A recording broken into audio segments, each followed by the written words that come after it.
প্রাচীন মিশরের ইতিহাসে ফেরাউন একজন অত্যন্ত গুরুত্বপূর্ণ চরিত্র। মিশরের রাজা, যিনি নিজেকে ঈশ্বর হিসেবে দাবি করতেন, তার শাসনামলে পৃথিবীর সবচেয়ে শক্তিশালী ও সমৃদ্ধ একটি সভ্যতা গড়ে উঠেছিল। তার জীবন এবং মৃত্যুর পরবর্তী ঘটনাগুলো, বিশেষত তার মমি, বহু বছর ধরে মানবজাতির কাছে এক রহস্য হিসেবে দাঁড়িয়ে আছে। তার মমি কেন পচেনি? তার মধ্যে কি বৈজ্ঞানিক বা ধর্মীয় কোনো ব্যাখ্যা থাকতে পারে? এ নিয়ে রয়েছে নানা মতভেদ। ফেরাউন বা রামেসেস ছিলেন মিশরের ১৯তম রাজবংশের এক শক্তিশালী রাজা। তিনি প্রায় ৬৭ বছর শাসন করেছেন এবং মিশরীয় ইতিহাসে সবচেয়ে দীর্ঘস্থায়ী শাসক হিসেবে পরিচিত।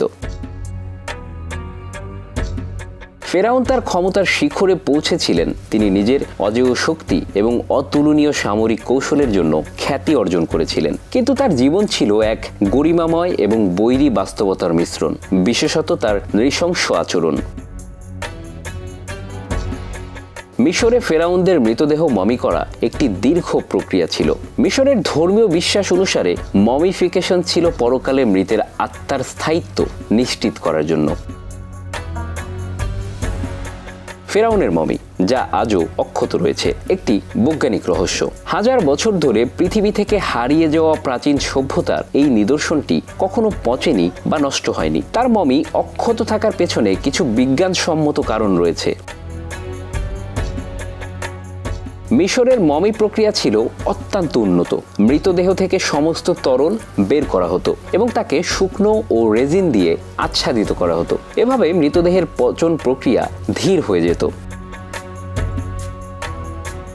মিশরের মরুভূমি অঞ্চলে তাপমাত্রা খুবই উষ্ণ এবং আর্দ্রতা কম, যা জীবাণু এবং পচনকারক ব্যাকটেরিয়াকে বৃদ্ধিতে বাধা দেয়। এই শুষ্ক পরিবেশে মৃতদেহ অনেকদিন ধরে অক্ষত থাকতে পারে।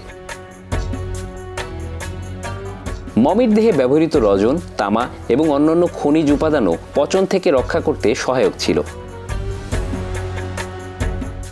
ইসলাম ধর্মে ফেরাউনকে একজন অত্যাচারী এবং অহংকারী শাসক হিসেবে চিহ্নিত করা হয়েছে। তিনি আল্লাহর নবী মুসা আলাইহিস সালামের প্রতি বিরোধিতা করেছিলেন এবং তাকে অপমান করেছিলেন। কুরআনে ফেরাউনের শাসনকাল এবং তার দোষের কথা বারবার উল্লেখ করা হয়েছে। ইসলামে ফেরাউনকে আল্লাহর বিরুদ্ধে এক ভয়ানক অপরাধী হিসেবে বর্ণনা করা হয়েছে, যার পরিণতি ছিল এক বিপর্যস্ত মৃত্যুর এবং পরকালীন শাস্তির।